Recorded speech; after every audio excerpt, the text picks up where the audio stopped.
Here we go in three, two, one. Folks, what is up? And welcome back to the Vol Talk podcast. You are here with Austin and Blake. That is Austin, and I am Blake, and we are here to talk all things volunteer sports. And, folks, first and foremost, real quick, welcome to a new audio setup. Austin can give the folks a little preview of our new crisp audio on the Vol Talk podcast. We do. We have all around new crisp audio. Hopefully, it makes a difference. And yeah, We're upping the production quality of this podcast. Listen, we promised y'all we would do that, and we are doing that. So we've got some new crisp audio for you. But hey, again, we are here to talk everything volunteer sports. Look, unfortunately, the Elite Eight didn't go our way. We're gonna get that out of the way. We're gonna talk about the Houston loss. We'll get that monkey off our backs. We'll get that elephant out of the room, I should say. And then we're gonna go into a little bit of interesting football news, Austin, football related news. I'm excited to talk about that. And then, of course, we're going to review the Vols sweep of South Carolina. A lot of stuff happening in the sports world, Austin. yeah. Unfortunate the Houston loss. Obviously, very unfortunate. Not what we wanted to see. Not a very competitive outing. Unfortunately, kind of looked like what we did to Kentucky, like you alluded to before we got on this call. It wasn't fun, man. But hey, you know what that means? It's baseball season, baby, and the baseballs are cooking. So The baseball balls are cooking indeed, and we are officially into baseball season for sure. And so we will talk a little bit about the podcast schedule as we move kind of fully into baseball season. In other words, we're already in baseball season, but we will no longer be covering basketball, obviously, because we're out of basketball season now. So we'll be covering some off-season football news, and of course, covering heavily the baseballs because they are a cooking for sure. And we've got an interesting rematch coming up too, with the baseball team. So we'll be talking about all of that, folks. But first, again, we've got to go ahead and get this taken care of. We got to talk about this Houston loss, Austin. And man, it was not at all what we wanted to see. It was very unfortunate. Just honestly, just couldn't get any offense going. yeah, I mean, we couldn't get any offense going the entire first half. We literally broke a record, not a record you want to break, but we had the fewest points by a two seed or higher, so two or one seed, in any NCAA tournament game in the history of the NCAA tournament. So not just Elite Eight, not just this year. It's we're talking about 15 points is literally the lowest point total for a two seed or a one seed in NCAA tournament history, dude. In the first half, it was absolutely pathetic. Um, that's the only way I can put it, dude. It was very hard to watch, and frankly, we were okay defensively. Like it wasn't like they were just cooking us. And I mean, I think they had 34 at half. I mean, that's not a super that's not a super big halftime total. But it is when you only put up 15 points. Yeah. Honestly, I wasn't aware of that record or stat until you just said it, and so I'm feeling even worse. It's definitely not what you want out of your team. Who honestly, we were. It's unfortunate because we're eating our words on this podcast. We'll admit it. I mean, we were talking about how we were on a hot streak. We were talking about how, hey man, if we could get past that Kentucky hump, then honestly, we like the Houston matchup. And man, boy, were we proven wrong. But it was just it just all comes down to no one could get any offense going. If I'm not mistaken, I believe Lanier and Gainey had yes, both Lanier and Gainey had 17 points, but no one else cracked double digits. Well, And honestly, the next highest point total was Ziegler with 5. yeah, and honestly, dude, this is not a game to box score watching just because Chaz Lanier had 17. It was the most empty 17 points ever. With about 2 minutes remaining, he had less than 10 points, and he was an absolute liability all night long. There's blame to go around in this game. I think I'll have to start with it. First of all, right from the beginning, right from the jump, the game really did look like us versus Kentucky. Houston was doing exactly what we did against Kentucky, which is getting after it on the offensive boards. They were putting in, I'm not going to say we weren't putting in effort. This team wanted to win badly, dude. You can tell by the reaction after the game. But Houston was just getting after it on the offensive boards. And I've talked about how there's a level of luck involved in that, but they were had several tip outs, and we're just putting in a lot of effort on in that aspect of the game. And plus, one of the more most notable things in the first half to me was coming into the game. One of the biggest things we got wrong, outside of just the prediction itself that we would beat Houston, is we felt good about Akpara, and we felt good about how, listen, Houston didn't have a big man that had a lot of stats on the year, dude. Houston's game plan right off the jump was to get the ball in the paint and to go after Akpara, man. And I really don't want to poo poo on the players. We had a really good year, but at the end of the day, dude, Akpara got destroyed, dude. He got destroyed. I mean, he made the Houston big man look like. I mean, made him look like Jemai Broom again when we played Auburn, dude. I mean, that's how it looked. It was bad. He basically got boxed out. It felt like every possession, and that's why they resulted in so many rebounds in Houston's direction. But I mean, he was just terrible. And then Chaz, dude. I mean, honestly, I had hope because Chaz airballed his first mid-range jumper, and the reason I say I had hope because if you remember in the Kentucky game, he bricked like off the backboard his first mid-range jumper, dude. So I'm sitting here thinking, okay, well, maybe it's a replay of the Kentucky game. He's going to start slow and he's going to put it on. The difference is it was a bad shooting day the rest of the game for him. It never got better. Like I said, those 17 points were very empty. It was very free throw heavy at the end of the game. And he went 2 for 12 from three. Are you kidding? 2 2 from for 12. 12? Wow. Dude, he like, and again, blame to go around, dude. Zakai didn't have his best game, but Zakai makes an impact in other aspects of the game, and he did in this game, dude. He had a beautiful pass to Jordan Gainey where he drives into the bucket, and he knows he's not a finisher at the bucket because he's 5'9", and he also knew he had a wide open Jordan Gainey at the top of the key. He kicked it out to Gainey, and Gainey hit that three. Point being is that the reason I harp on Chaz's shooting is because that's what Chaz does. He's a Right. scorer, Blake. That's what he's supposed to do. That's why we got him in the portal. He was supposed to be our number one offensive producer this year.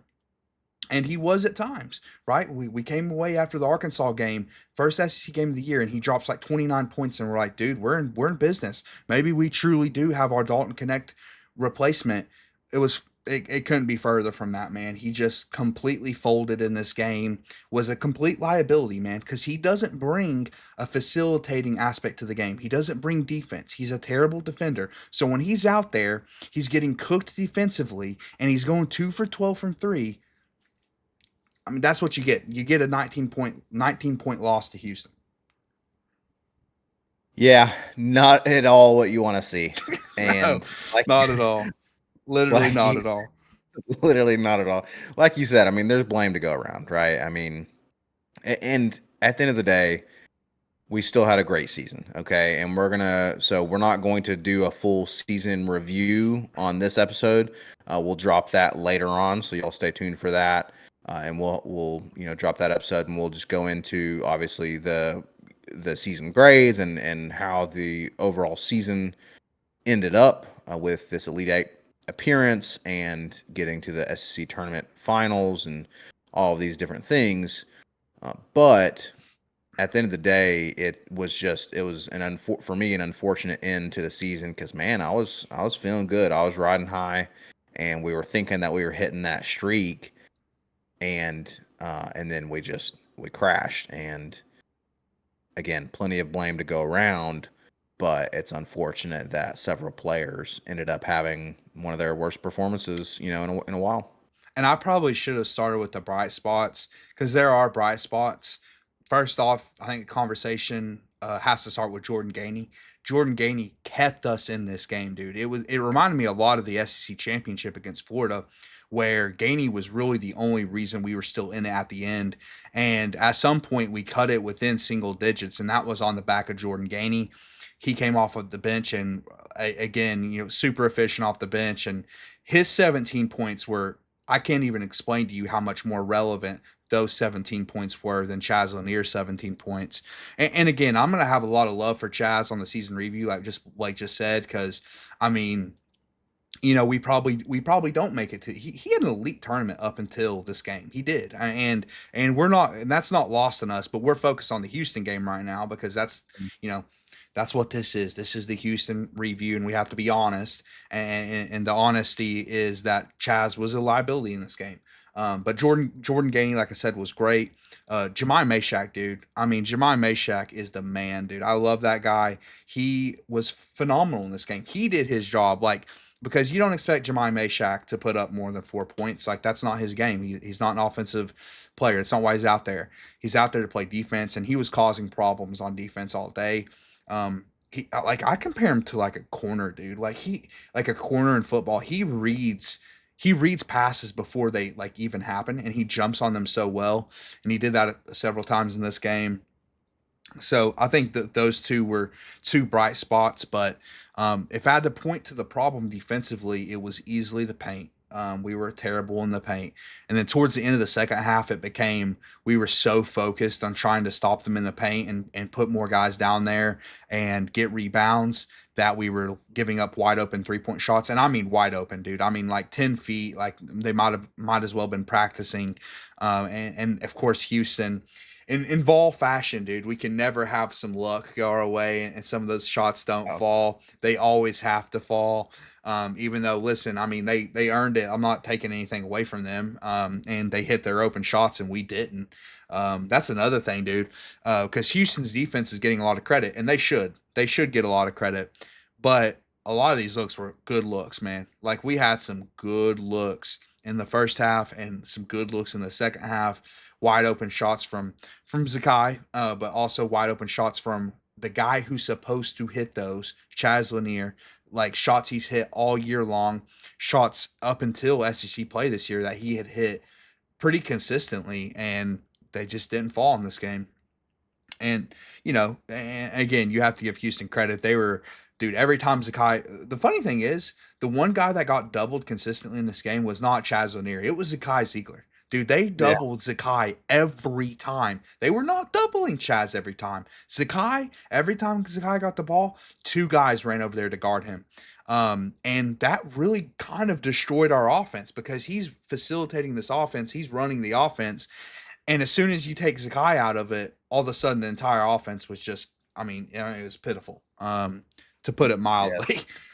That's one thing I was going to bring up is that I think Houston's game plan was to shut down Yeah, Zakai Ziegler. They didn't, and again, no disrespect to Chaz, but they didn't really give a rip about Chaz. And obviously, their plan worked because they looked to shut down Zakai, and that worked. And so that just goes to show how important Zakai is to this team and has been to this team. And we're gonna, have plenty of love for Ziegler once we do the season review. So we'll save that for then. But he obviously is absolutely critical to this team and the success of the team. And they shut him down, and it worked. But it is interesting. One quick thing I wanted to bring up about just the luck not going our way. Um, but even before our game, I was feeling unlucky because I had Texas Tech beating Florida in my bracket, and and then they collapsed like nobody's business. We were they watching that did. game, and so what ended up happening though in this tournament was all four one seeds have now advanced to the Final Four, and I don't think that's happened in many years. Dude, I'll I got a I have stat to for look. that. I got a Okay, stat what for you got? that. The only time it's happened is one other time. That's it. Okay, It's I one thought I other thought it time. was only one other And time. Yeah. I'm trying to remember. I'll try to pull it up if you want to talk about that, but it's yeah, it's only happened one other time in history. Man, and I cannot remember the year. But I mean, that's insane. I mean, it's one of the chalkiest tournaments of all time. Um I think it happened within our lifetimes, but I mean, it's very possible it didn't since it's only happened one other time. And yeah, man, it was just like the dominant teams dominated this year. And Yeah, and it was just unfortunate. I mean, we got unlucky that Houston happened to they had a good game plan and well, they dominated. you know what's interesting, dude, is one of just kind of the stats to back that up. There's like a basketball like rating system. It's called the K-pop rating, and let me pull this up here. Um, so so 10 of the best Ken Pop or Ken Palm. Okay, so the top 10 Ken Palm teams, all four of the one seeds that are in the final four are in the top 10 of all time in this Ken Palm Oh, rating. So like all four, like so it's a super good final four, but that just kind of speaks to like the top heaviness of college basketball this season. Like the best teams were the best teams, and they're four of literally the best teams of all time, and that includes Duke being second all time. So I mean that's really, I mean, kind of insane. And if you looked at the games and just the game results, they were all kind of blowouts except for the Texas Tech game, which Texas Tech, man, I can't imagine how those fans feel, dude. They just absolutely utter collapsed. collapse. Talk about a collapse, man. They just absolutely folded. Um, but yeah, um, dude, to be honest, like, and I'm definitely not blaming Rick Barnes. I mean, people who talk like bad about Rick Barnes here are just ridiculous. I mean, some of our fans are just complete idiots, man. They expect national championships like in every sport every year now. Like that's how we've gotten one baseball national championship, and we all just expect to win national championships in every sport, dude. Tennessee basketball, men's basketball in particular, I'm not going to disrespect the great Pat Summitt because we have the greatest women's basketball program ever. Correct. But men's basketball was completely irrelevant, Right. dude. Completely irrelevant. Outside of the Bruce Pearl years, okay? Everything before that and everything after Bruce Pearl, up until Rick Barnes, was a complete crap show. We were a completely irrelevant program. And we're talking about a guy who's brought us to two back to back Elite Eights, which is only two out of the three of in our history. We have Correct. three in The history. other one being during the Bruce Pearl years. Correct. Exactly. So come on, man. Like we're talking about, and we all agree as Vol fans, without Foul Ming last year, we would have made a Final Four. So that's out of Rick Barnes' control. That's out of his control. Like we got totally unlucky with drawing Purdue. If we draw any other one seed in our bracket last year, we would have made our first Final Four. That's a fact. Okay. And many people agree. I'm not just talking about Tennessee fans, dude. People that watched that Purdue Tennessee game last year, dude, were like, dude, what is going on? Like Zach Edey is like, first of all, they're calling everything against Edey, and plus they're calling no fouls on him. Literally nothing. None. So, and we're not. I'm not talking about Tennessee fans. I'm talking about like not like even fans that don't like us, like Kentucky fans and Georgia fans, were like, dude, Tennessee's getting screwed here. So let's not act like just because Rick Barnes hasn't got us to a Final Four that means that he hasn't been a success here, dude. He's been our greatest coach in our history, and he deserves a ton of credit for that. And listen, this year, I mean, yeah, like this wasn't the best game. This was pretty rough, but I just gave you that stat, dude. I mean, this was a tough year to make a Final Four if you're not one of those one seeds. Yeah, absolutely. It's one of the crazy, especially the fact that we succeeded as we did in the SEC when the SEC is the craziest it's been in maybe ever. Oh, And then definitely. yes, with this tournament and these one seeds, I mean, it's funny. We ate our words because we were like, man, we prefer Houston to any other one seed, but honestly, maybe we had a better shot at advancing to the Final Four if we'd drawn Florida or Auburn potentially, both two teams that we have actually been able to beat before. So anyway, yeah, it was a tough year, and again, that's not to make excuses. We got blown out, and they had a better game plan than us. They play better than us. We couldn't get any offense going, so on and so forth. Right there, that's not Exactly. to change anything that we just talked about, No. but it's also just to give some perspective and a little bit of optimism of like, hey, this was still a good year, and obviously it's a great accomplishment, and Rick Barnes is our greatest basketball coach. greatest basketball coach ever, dude. And that's a great point. It is a great year. Like I'm and listen, I criticize some players, but that's I mean, we're supposed to bring analysis. We're doing a Vol Talk podcast. I have to bring a level of analysis. At the end of the day, this was a very successful year, and everyone contributed, and including Chaz Lanier, who I've criticized a lot. He was a great contributor, and what Rick Barnes done this year was incredible, dude. Like what he did was incredible because you lose Dalton Connect and you have that question mark. How are you going to replace the great Dalton Connect, right? And he went out and he got Chaz O'Neal in the portal, and they did what they could, and they got to the Elite Eight. And this was not an unexpected result. We were in the underdog in this game. We were the underdog against Purdue. So these Tennessee fans have to understand these are expected results. Like us Right. losing to these one seeds are expected, and it's unfortunate. And we should have beat Purdue last year. We all know that. Like that's a fact. But dude, it's expected results. So Rick Barnes has been incredibly successful, and I don't think it speaks to his woes in the tournament because again, we're the underdog in these games, dude. Yeah. Like if he overcame that, like he would deserve a ton of credit. So yeah, I mean it was an unfortunate game. Really, like outside of Gainey and Meshack, no one played well, and we got maybe Rick Barnes got out coached, but at the end of the day, we were all I mean more so out executed, man. When we Yeah. shot as poorly as we did in the first half, dude. I mean you can't overcome that. 15 points in the first half.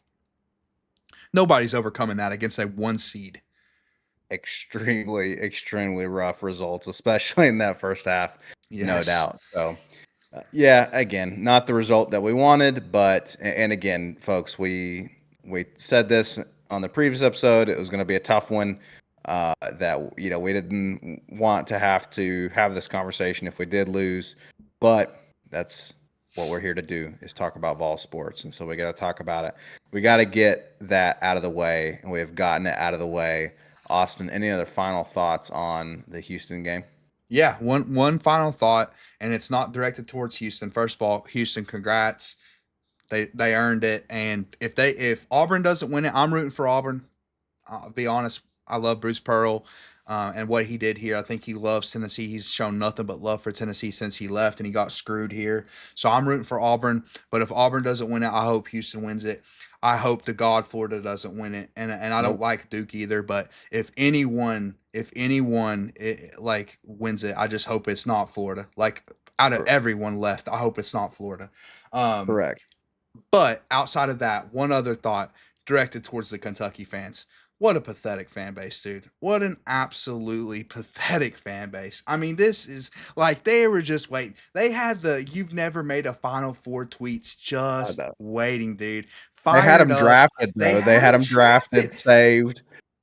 They had them drafted, dude. It's pathetic. We literally dog walked them. You got dog walked by the team that got dog walked, dog. Like that's where your program is at. And and as you were saying before the podcast, this is all they have. This is literally all they have is our listen. And we got to the Elite Eight. It's not like we had a bad year. We've gotten to the Elite Eight twice in a row. It's not like we're in a downtime in ball basketball. We're literally at the peak of men's ball basketball. But all they While have they're sliding, by the way, while they're while they're sliding. sliding hard, while their coach, former coach John Calipari, should have taken Arkansas to the Elite Eight. The guy that y'all thought was the problem, right? You thought he was the problem, and he took a ragtag team of transfers to the should have been to the Elite Eight. Like, dude, that's all they have to hang on to is Tennessee basketball not making a Final Four. And like I said, even if we made that Final Four, it's always now you don't have a national championship where you don't have as many Final Fours as we. It's totally pathetic, man. Because every year, dude, every year this is the fan base that gets excited about football season. Every year, we're finally gonna do it. We're gonna beat Big Brother. We're finally gonna beat the Vols, and it never happens ever. It literally never. I can count on one finger. I can count on three fingers how many times Kentucky has beat us in football, dude. And of course, nobody touches the Vols right now in baseball. I don't even have to bring up baseball because if you exist on planet Earth, we owned you in baseball. So, dude, give me a break, man. Give me a break, Kentucky fans. You're pathetic and you have nothing to cling on to except for the fact that we haven't made a Final Four, and that's just sad. Well, yeah, they're clinging on to us and our lack of a Final Four because they're desperately clinging on to the fact that basketball is all they had, and now even that's slipping away. And and then you see Tennessee, who they consider their rival, and we are literally the quintessential everything school right now, quite literally. I mean, you look at a list of you know you look at a list of programs who had a college football playoff appearance, a men's and women's Sweet 16 appearance, and a college World Series appearance. One school. What's the list? It's one. One It's school. it's the University of Tennessee Volunteers. It's only one. It's literally one. There's not any other school. As I knock over my mic here, I'm getting passionate. There's no other school that that we are the everything school right now. And Kentucky, they are in shambles. That Tennessee basketball is doing better than Kentucky basketball right now. In shambles. And And dude, and look, I get it. I get it. It's all they have. I get it, bro. Look, I get it. I understand. It sucks. Okay, but this is all I got to say. It's time to pick up the shovel and head back to the coal mines, baby. That's all I I'll got to say. I'll I'll enter in that clip. If Okay. you know, that's from the 2022 Tennessee football season when Kentucky thought they were going to upset the number one team in the country, the undefeated Tennessee Volunteers, and you went into Neyland and you got boat raced 44-6, and your potential first overall quarterback threw about five picks. I literally lost count after the end of the game. So, dude, come on, Kentucky fans, it's pathetic. Get a life. Like, and how many times before Tennessee started having success, dude, where we ragged on, oh, all they do is live in 1998. All they do is think about the past. Dude, Kentucky, that's exactly where you are, man, and it's sad. Exactly. And look, that's again, I get it, right? Because you you want to enjoy what you're good at. The thing about Tennessee, right, is that we had down years in football and now we're back. Okay? And now in addition to football being back, everything else is cooking, right? Cooking And more so than it it's ever this has. the stock is just shooting through the roof for Tennessee. And I get it. Kentucky, their stock is shooting through the floor. Okay? It's in the basement now. All right? And so they're desperately clinging on to something. I get it, but like Austin said, it's a bad look. So, hey, we'll see y'all next season for basketball season. Maybe Kentucky basketball can start, cooking up something. I doubt it. Until then, we'll be counting our wins in every other sport. Yeah, we'll see So, him in baseball this season. We'll see y'all in baseball because it's baseball season now, boys. Like we're moving past it because all these other schools that have nothing else to look forward to, we're 365, baby. That's why we do Vol Talk 365. We that's got stuff to look forward to all year round. I mean, my God, Austin, the softball team is cooking. We've already talked about how Tennessee won the Microsoft Excel S- National Championship. Okay, The it don't matter swimming what team is cooking. this, The swimming it, team just finished it, top five of something. something. It don't matter what your cup of tea is. We're drinking it here at the University of Tennessee. So yeah, we got stuff to cheer about all season long. So Kentucky, we'll see you in baseball, and that's going to be unfortunate for you. And then we'll see you in football, and that's going to be unfortunate for you. And then we'll see you again next year in basketball. And let's be honest, it'll probably be unfortunate for you. It likely will. So, without further ado, about basketball, we are going to head into some other topics for tonight. But Austin, I'm glad that you took the time to have a much needed section on Kentucky fans because they do need to be brought back down to earth, and in fact, they have been brought back down to earth. So, folks, again, good basketball season overall. We're going to review the basketball season on a following episode. So we'll be dropping that for y'all probably next week. We'll drop that kind of season review. We'll do it similar to how we did the football review for this past football season, giving out some grades and just kind of looking at the season overall and if it met our expectations or exceeded them or whatever the case may be. So definitely go ahead and drop a subscription if you haven't already. Turn on those notification bells so you can be notified when we drop that episode. But now we are going to move away from basketball. We are going to head into baseball. We are now full on to baseball season. I wore my black Vols jersey, my shirt jersey. It's got the 24 and all of the national champion baseballs signatures on the back. I'm wearing it because we are fully in baseball season now. I'm also wearing it because it's black and I'm mourning the loss to Houston. But Dual before meaning. we yeah, dual meaning. But before we get to the baseballs and their sweep of South Carolina, Austin, we got a little bit of talk on football, specifically a former coach, Mr. Jeremy Pruitt, none other than McDonald's bags himself, is making the news Oh, because he's got himself a little conspiracy theory. he does. He is suing the NCAA, saying that the University of Tennessee conspired with the NCAA to make him a scapegoat, and he is suing the NCAA for $100 million. My first take on that, man, right when I read that headline, I'm like, dude, I could easily make the argument that he conspired with the entire state of Alabama to set the Tennessee volunteer football team back another 10 years. That's how bad of a coach he was. That's how bad of a coach he was. So, yeah, man. I mean, my take on this news is give me a break. I mean, that's the first thing that comes to mind. Give me a break, Jeremy Pruitt. And also, you know how we've talked several times on this podcast about how the NCAA is not too fond of the Tennessee Volunteers? Yep. Why would we conspire with NCAA? The NCAA has no interest in conspiring with Tennessee whatsoever. And what you did was true, buddy. Like what happened, and you paid players who, let's be honest, bro, those players sucked. You paid players that weren't good to come here to go what 3-7 in 2020. Come on, man. You need to just fill out a job application somewhere, bro. Fill out a job application. I don't. That's my advice to Jeremy Pruitt.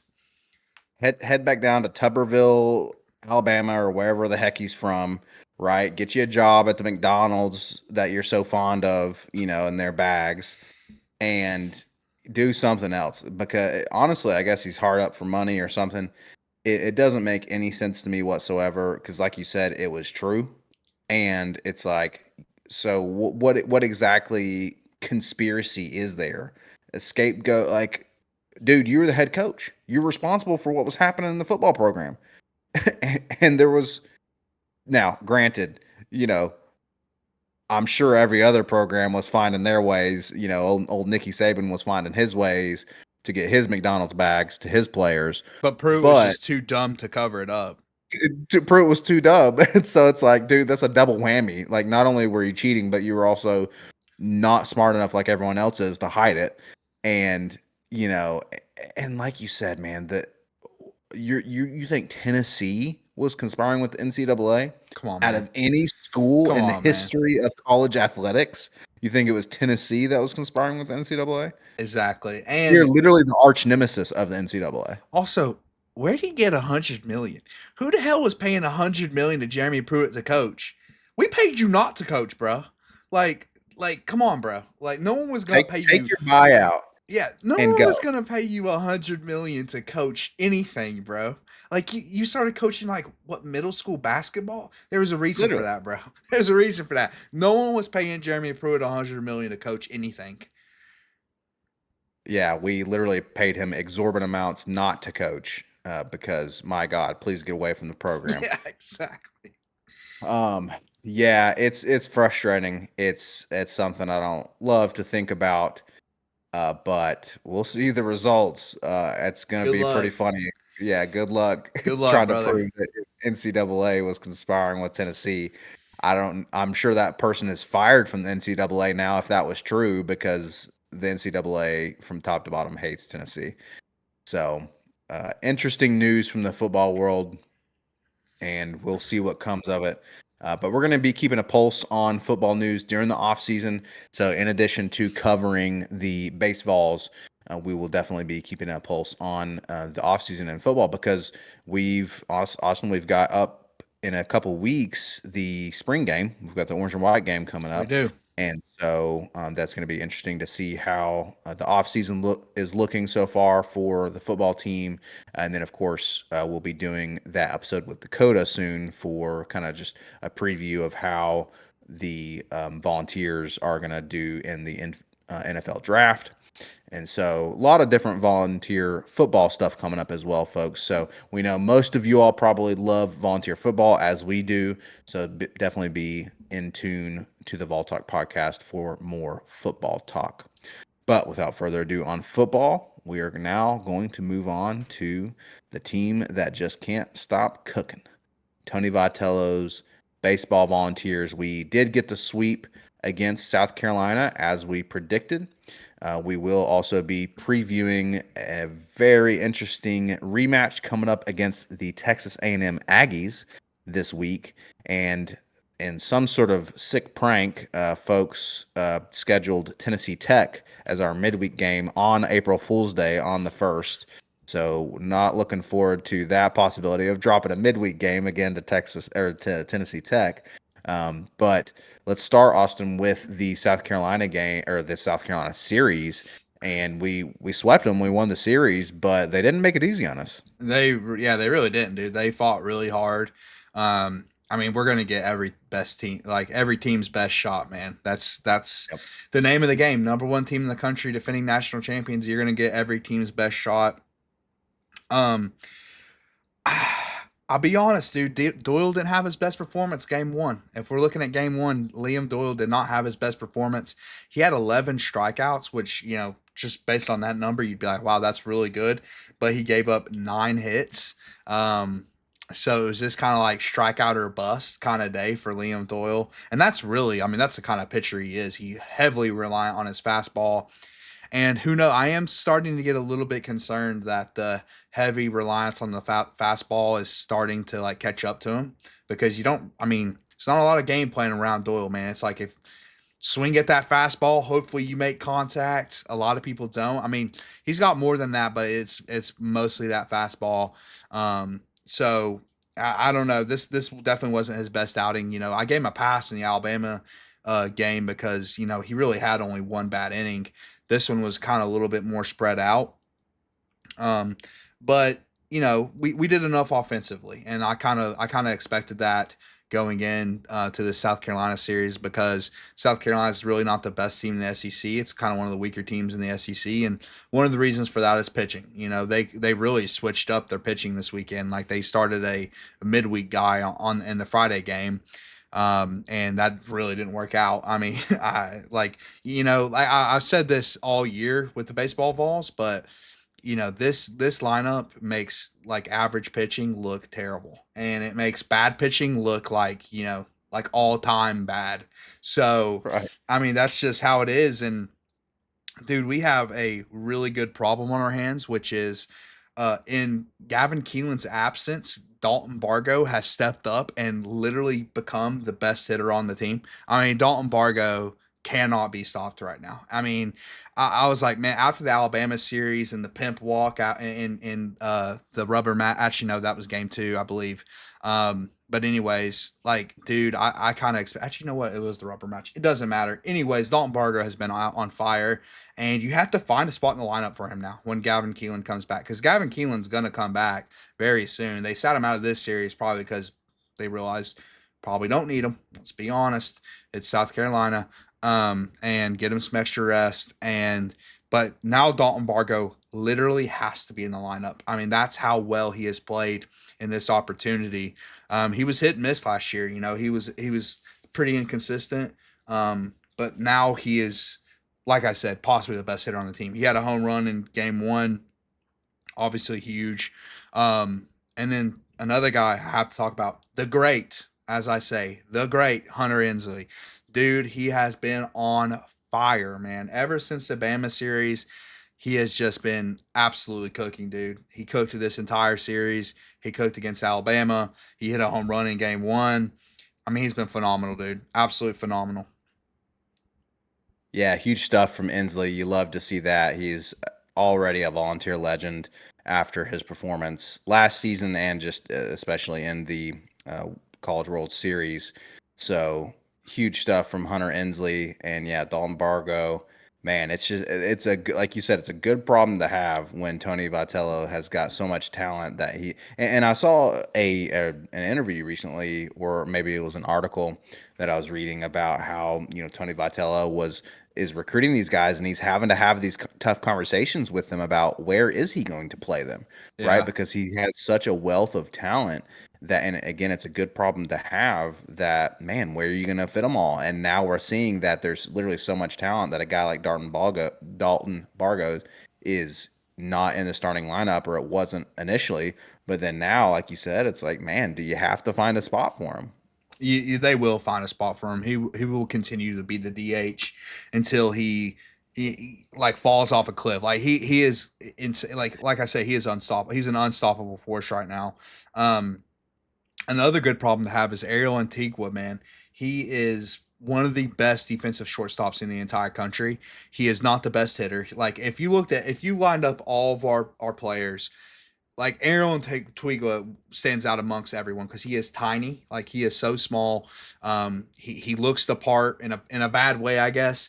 But he is such a good defensive shortstop, man, and he continues to make plays defensively. He's a great depth piece. I do believe once Gavin Keelan's back in the lineup, Antigua's going to be the one that steps out of the lineup. Because I mean, you have to make room somewhere. I mean, you have to fit him in somewhere, right? And that's kind of like, and this team loves to focus on good hitters, and I think Antigua is going to be the one to go. But he's been phenomenal, dude. Have to give him a shout out. He's going to be a huge piece going into the rest of the season. I mean, he was huge last year in Omaha. He made plays last year, and when we needed him, and you're going to need him at some point. It's a very long season, and guys get banged up, whatever. And we've already shown that we're going to need him. And he was good all series, so just had to give him a shout out. But yeah, I Yeah, guess we'll. Oh, sorry. Go ahead. well, I was just gonna say you can't discount, as good as this baseball team is at hitting, you can't discount the defensive needs as well. And yeah, I think I saw during the South Carolina series, I want to say he's batting like 221 or something like that. Antigua is, but so like you said, definitely not the best batter, but you can't discount that ability to make those stops over there at shortstop. So just honestly, top to bottom, Tony V has been able to assemble incredible talent from this team. But yeah, I mean, so we swept South Carolina, and we took care of business, did what we needed to do. Any other thoughts on South Carolina before we head into the Yeah, preview I of was gonna go A&M? over. I was gonna go over the games. So Yeah, the individual games. yeah, yeah. Yeah. So to in game one, Dylan Lloyd continues to put together great stuff, man. I mean, Dylan Lloyd is a weapon, and he is underrated right now. I don't hear people talking about Dylan Lloyd. This guy gives up nothing. I mean, he literally gives up nothing.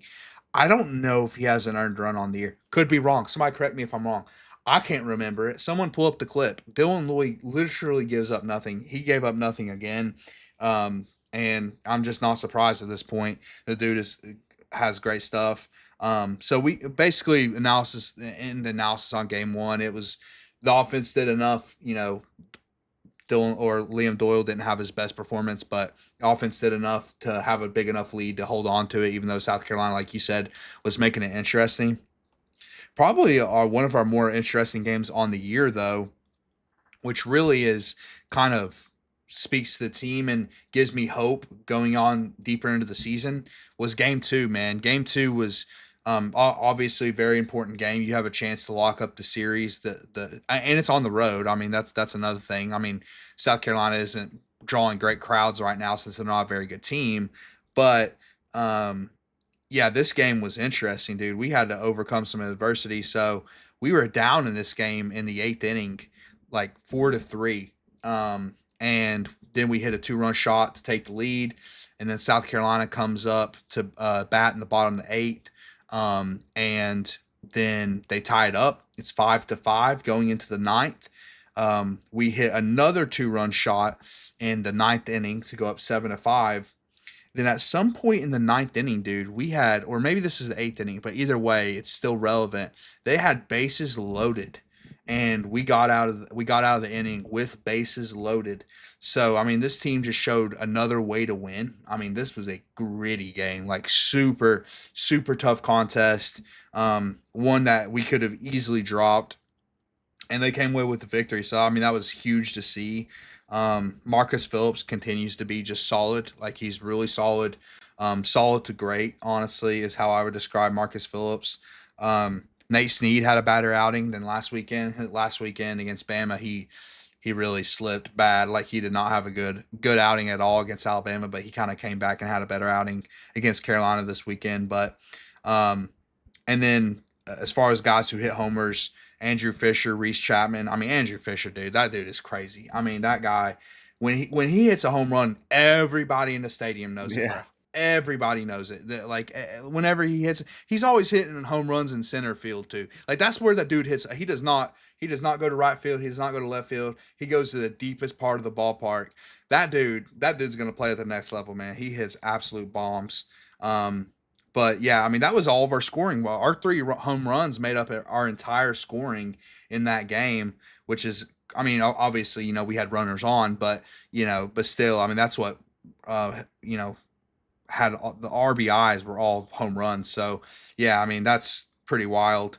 Um, but but yeah, dude. I mean, like Tony V said after the game, like this team found a different way to win. I mean, they've been dominating, dude. And sometimes when you're dominating and you get adversity, then you fold because you're not used to adversity, right? You're not used to that adversity, and you can fold in under those moments. But this team showed against not a great team, but a team that wanted to win bad. That hey, they overcame the adversity in game two, and they still found a way to win, man.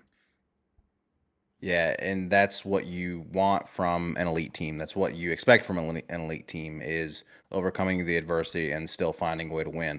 We've talked about it ad nauseum on this podcast in terms of the football team, the basketball team, right? It's can you find a way to win? And that's what a great team does, and that's what this baseball team continues to do is find ways to win. And yeah, that game two was absolutely super gritty, super close, but we found a way to come out on top. But then, of course, we went into game three, and I guess would you consider that one probably the easiest win that we had all weekend? Easily. We dominated the game pretty much, start to finish, I would say. Hunter Inslee again with a home run, dude. I mean, if Hunter Inslee starts hitting for power with power, like, oh my God. Like, cause he's been the most consistent as far as getting on base is concerned all year. And dude, I mean, like in this game, five ABs, four hits, three ribbies, and a home run. Are you joking me? Like, and that's why you call him the great Hunter Inslee. And of course, he had a great catch in the outfield that game as well. I mean, that's what he does, dude. That's what he does. That's Hunter Inslee's mo. So, yeah, dude. I mean, he's phenomenal. Can't say enough good things about him. Real Andrew quick, would you Fisher. Oh, say, sorry. real quick on Hunter Ensley, we gave out the Jawan Jennings Dog Award during football season. Do you think Hunter Ensley would be maybe deserving of an early watch list for the Jawan Jennings Dog Award for the Baseballs? Well. I mean, let's not be disrespectful here. If we're gonna give a dog award out in baseball, we're gonna call it the Hunter Inslee Award first of all, Okay, there you go. because when you run in head first into the wall in Yeah. Omaha, going 20 miles an hour, and you make the catch in a big time moment, that's the Hunter Inslee Award for the baseball players. And yes, he is on that watch list for his own award. For his little award, I stand corrected. I think that answered my question for sure. That yeah, it's not it's gonna be the dog award for Hunter Ensley, yeah, because he's an absolute dog, Tennessee legend already. But He is, Andrew dude. Fisher, Andrew Fisher, another bomb, dude. And again, as soon as he hit it, I told my wife, Callie, that's gone. Like that's Andrew Fisher home runs, bro. Like immediately, and that's what he's in the lineup for. That's why he's hitting in the four hole to hit bombs. Um, Bargo again with two hits on the day. What's new? Bargo stays hot every time Bargo's up to bat. I'm like, well, he's getting on base. That's how I feel every time he goes up to bat.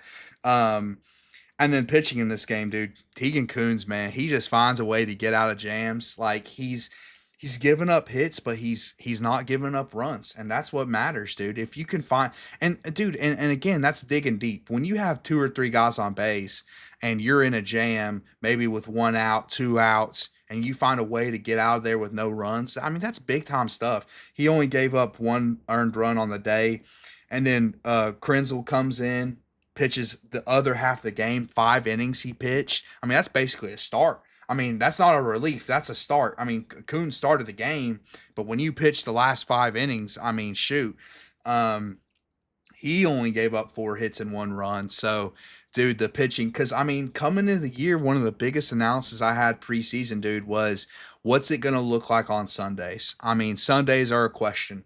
Like, and man, they've answered that question in a big way. Krenzel's a true freshman. Are you joking me? Like on a road SEC series, you pitch 5 innings and you give up 1 run as a true freshman. Like this, like it's crazy because you're still waiting for I don't know, maybe they go on a slump. You have the 2 game losing streak earlier in the year. Maybe that would have been it. You're still waiting for, is this team going to show that they're not possibly better than last year's? Because so far, dude, so far, I know it's blasphemous. The great Christian Moore, the great Drew Bream, everyone on last year's team. This team has the potential to be better than last year's team. And they're not nothing yet until they get hardware, right? Right. Because last year's team, SEC championship, where me and Blake attended, by the way, in Hoover, Alabama, beat up on LSU, and national championship. Listen, last year's team, of course, takes the cake until until this team says, "Hey, you know what? We can get some hardware too." But as far as the regular season is concerned, man, I mean, what can you say, dude? I mean, it's the best team in the country by far, and it doesn't look like it's gonna stop. They are cooking, and there's no end in sight to this cookout because they are just I like it. they're No end in sight they're to this cookout. because they are cooking up bombs. They're cooking up great plays left and right, and you love to see it. And it feels good. It feels good to be able to. Yeah, we are weathering a tough loss in basketball, but man, you can turn around and. I think I can't remember. I think the South Carolina game was on Sunday was running pretty parallel to the Houston game for most of the time until towards the end of the Houston game. And so it's nice when you can, unlike some other programs who we won't mention anymore, but other fan bases don't have something to turn to. We have something to turn to. We have a baseball team that is absolutely cooking that we can turn to, and there's no end in sight. Hopefully not during the midweek game anyway. April 1st, Yeah, April we'll Fool's Day, see. Tennessee Tech. We lost to them last year. That was unfortunate. Are you gonna jinx No, us again with I'm no ETSU? jinx, no jinx. I think we'll take care of Tech this time. I think we're due for one bad midweek loss a year, and I think we got that out of the way versus ETSU. Now, this Tennessee Tech team beat the national champions. They beat the national champions last year. I mean, good on them, man. Hang that banner because that was a tough team. Um, so we'll see. Like I said, you can just have a banner at the end of my or at the bottom of my picture. You're always liable to lose these midweek games. That's just how it is. But the interesting thing is the rematch, right? The rematch. A&M, the preseason #1 team, the Texas A&M Aggies, who have completely fallen off a cliff. Completely. I mean, they're out of the Yep. rankings, dude. They've had a very rough start to the year. And yeah, I mean, this is a game. Obviously, all college baseball fans had circled. It's a game Tennessee fans had circled. A&M fans, they want the revenge, right? They want the revenge bad, man. The Tennessee Vols beat them up in the College World Series final, so they want the revenge. But let me tell you, right? I'm breaking news right here on Vol Talk. It ain't happening. We're sweeping the Aggies in Lindsey Nelson. Sweeping the Aggies and Lindsey Nelson, huh? They are going to be in Tennessee, so that's going to be tough. And look, I think, like you said, we're going to get the best performance of every single team that we play this year, and certainly going to get the best performance from Texas A&M, looking for that revenge. But you calling for the sweep, huh? Calling for the sweep. I mean, this team has answered every question I have. First of all, Dylan Loy as a reliever, whatever you want to call it. I mean, Tony V doesn't necessarily love that term, but if you want to call him a reliever, he's one of the. He's shown just by the numbers, dude. This is not a dude that's coming in like Ben Joyce for the Angels, the great Ben Joyce, VFL, and throwing 105. Dylan Loy's not that guy, but he doesn't give up hits. I mean, isn't that the goal? It's not flashy, but he doesn't give up hits. And again, that's kind of the point. And you got that guy in your arsenal. You found your Sunday starter in Keegan Coons.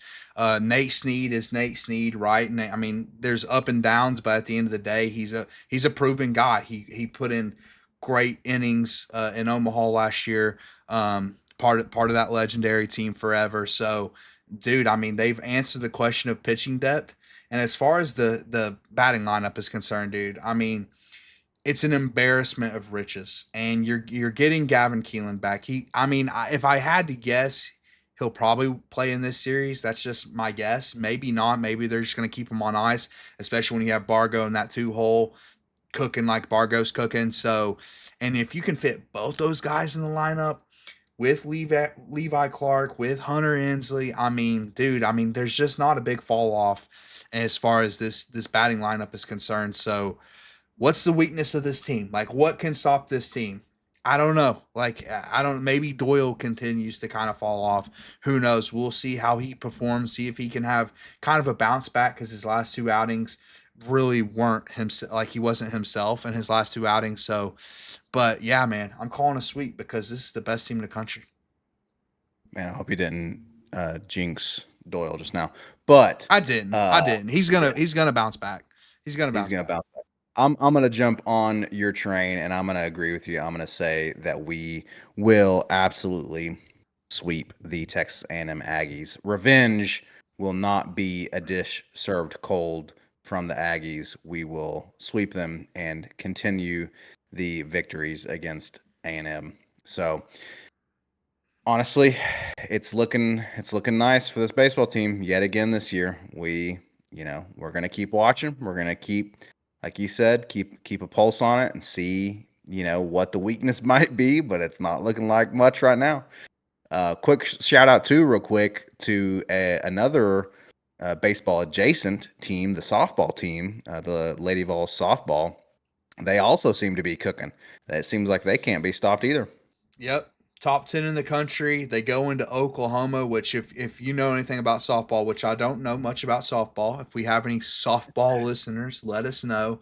But Oklahoma's the powerhouse in softball, man. They're the absolute powerhouse. They're the defending national champions. Really, really good softball team.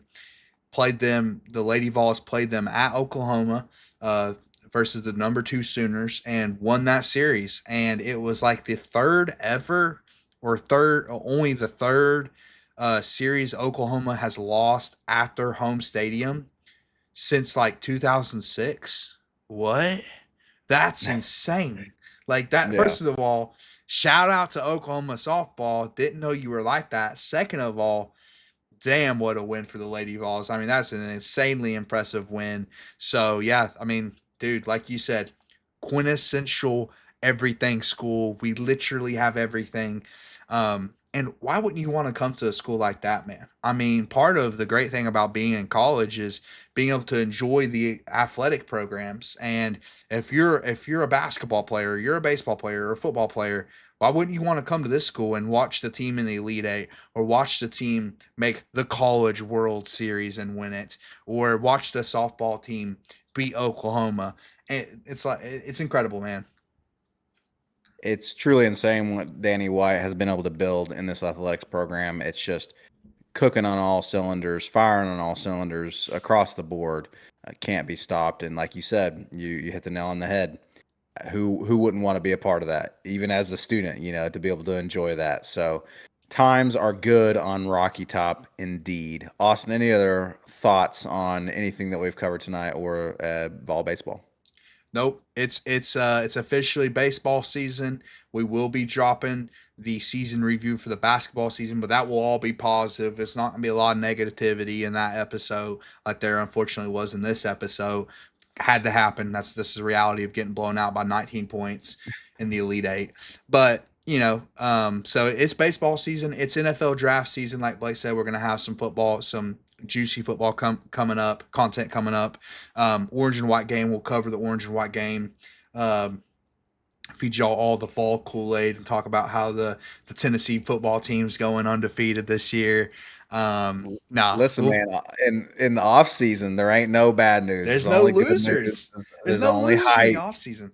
and it's going to be a good time for Vol Talk because the baseball team can't stop winning. And again, in the off season for football, it's going to be all hype. So All hype, it's going to baby. be it's going to be some good content coming up Dude, for the Vol Talk dude, podcast. Nico gained 20 pounds all of a sudden. Shoo. Who knows, dude? Maybe Nico's gonna play like that 5-star. That's gonna be the kind of talk we're bringing here on Vol Talk. Nothing but hype, nothing but positivity.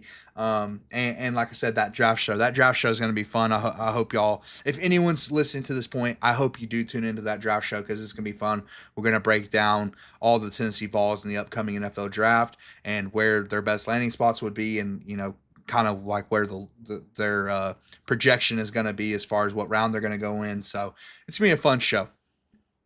Definitely tune in for that. It's going to be fun indeed. Again, everything Vol Sports, folks, you're going to get it right here on the Vol Talk podcast. If you are still listening to this point, as Austin mentioned, then go ahead and let us know what you think about the new audio. Like Austin said, we kind of soft launched it on my end. That's right. It's crisp. It's so clear, so crisp. And we kind of soft launched it last episode on my end, and now we both have the new audio.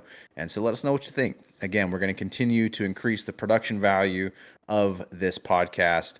We can't wait to share that with you guys as we go through baseball season and as we head into the football season. So again, folks, we have got the A&M series coming up this weekend. We will catch y'all on the other side of the A&M series. And until then, as always, go Vols. GBO. First GBO in the new mic, baby.